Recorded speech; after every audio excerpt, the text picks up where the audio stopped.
Alright, today what we're going to do is give a demonstration of SPT do's and don'ts. We're going to beat a regular 24-inch spoon, split spoon right off the bat.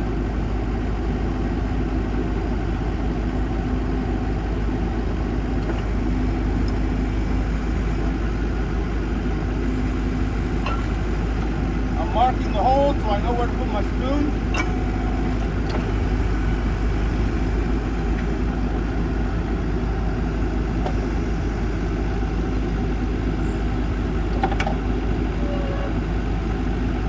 Notice this whole hammer weighs approximately 250 pounds. The weight inside is 140 pounds. That's what ASTM requires. You lay this entire assembly down on this rim of the anvil, you're putting 250 pounds, thereabouts.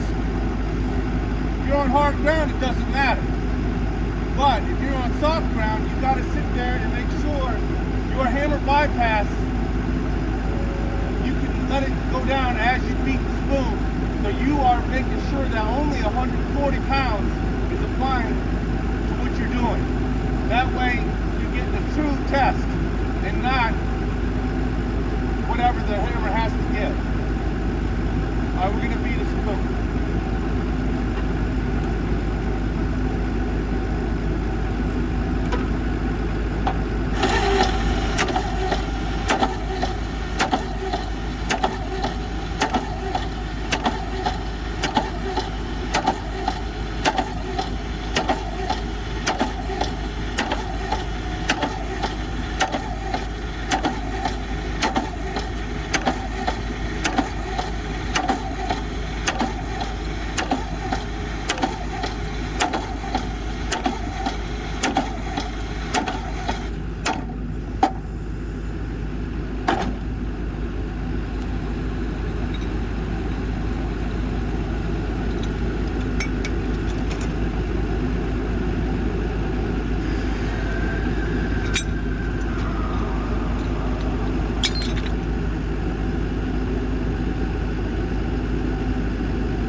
Now we're opening our split spoon to check out our sample so we can place it in a glass jar or a baggie, whatever you're using on your job. We use glass jars most of the time, but we do have instances where we use a baggie. Now, as you can see, right here, you can tell this is your topsoil. You can see all the roots in it, such as that. And here's the basis of your sample. Like a sandy silt. All right. So when you put your spoon back together, make sure you get rid of the soil inside the tip, so you're getting a true good sample every time.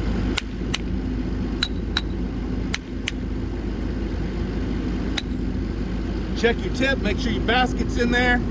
That way you retain whatever sample there is available down there.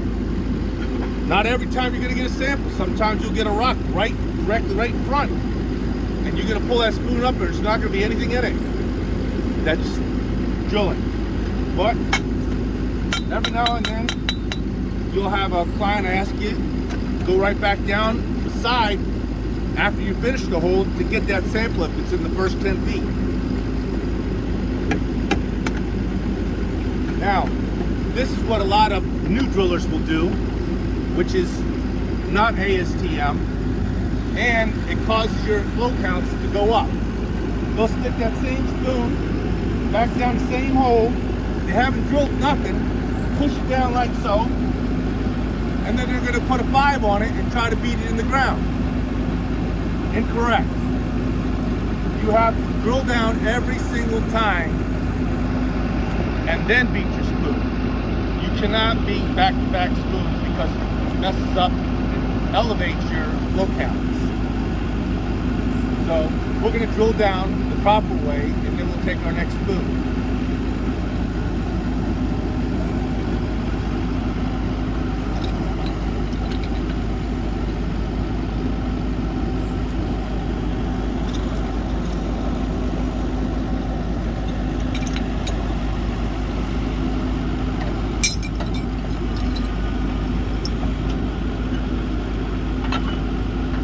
Proper ASTM also requires you to use a center bit. So you'll put a bit on the end of your 5, and you're going to run it down so it keeps the soil out from inside your augers. So when you take your next sample, it's down where it's supposed to be, and you're sampling the proper depth. Therefore, not overbeating your spoon again and getting elevated flow counts.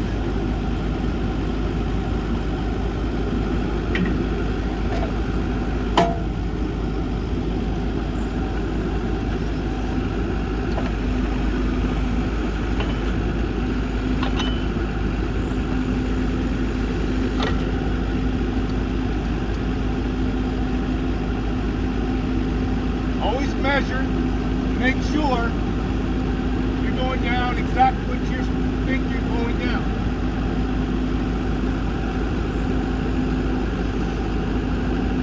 So I just marked 24 inches, 2 feet. We're going to advance the auger.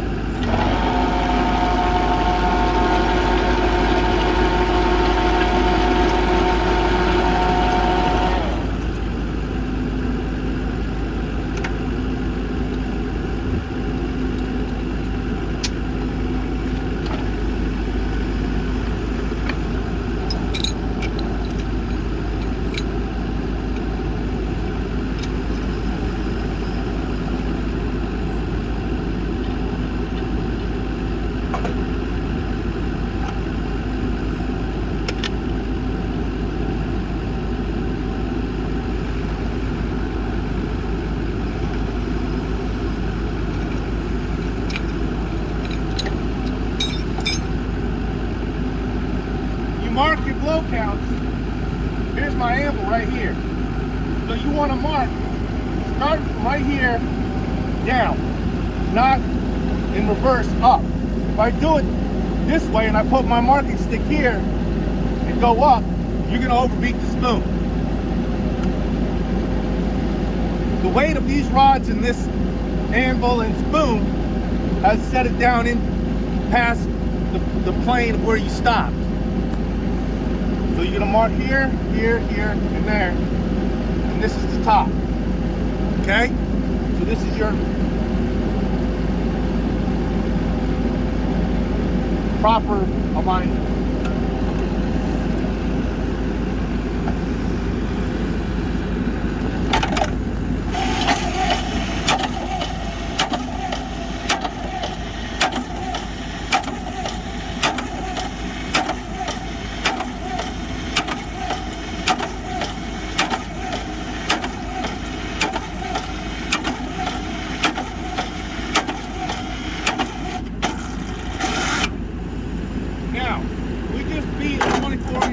It's supposed to be beat.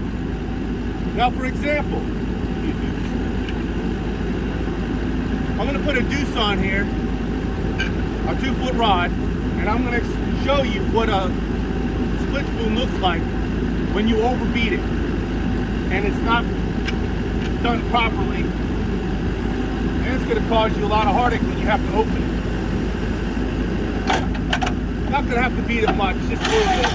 I'll show you what I'm talking about.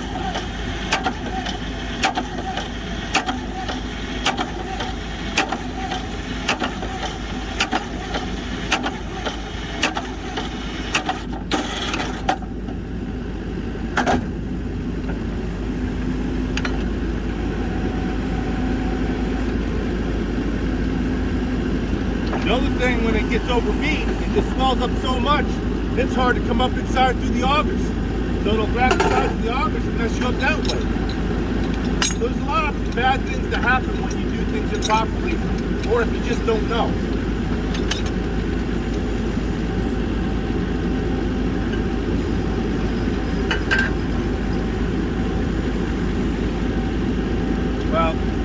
softer soil. It didn't expand the spoon like I thought it would, but it does happen, and it does get very hard to deal with as you go down further and further.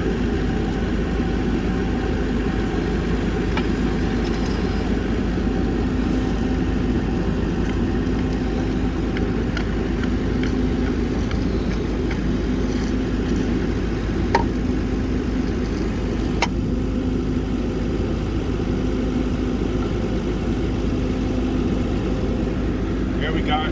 The reason why it didn't expand is because I didn't have this fully, the type of soil we're in right now, didn't fill the spoon 100%, which that happens, especially in a sandy soil. But when you have a soil that fills it in the first 24 inches, like a clay, and then you mismarked it, it expands this and actually will take the split spoon and it'll look like that. It'll look like it's coming apart, because it's so expanded, so much material's in there.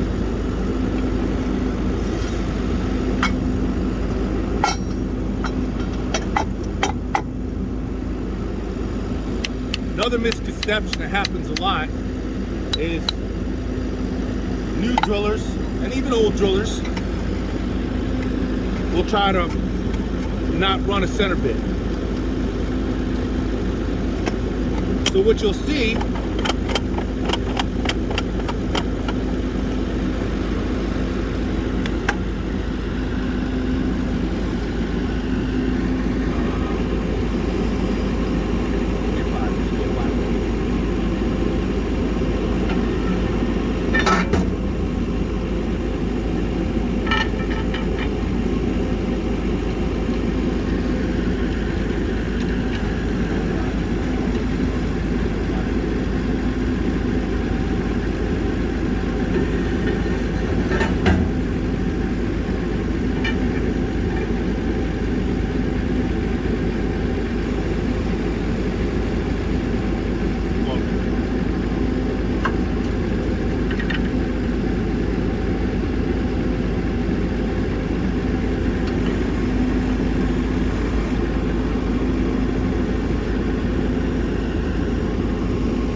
have a driller holding his rods, or having the helper hold the rods while he's screwing an auger in the ground.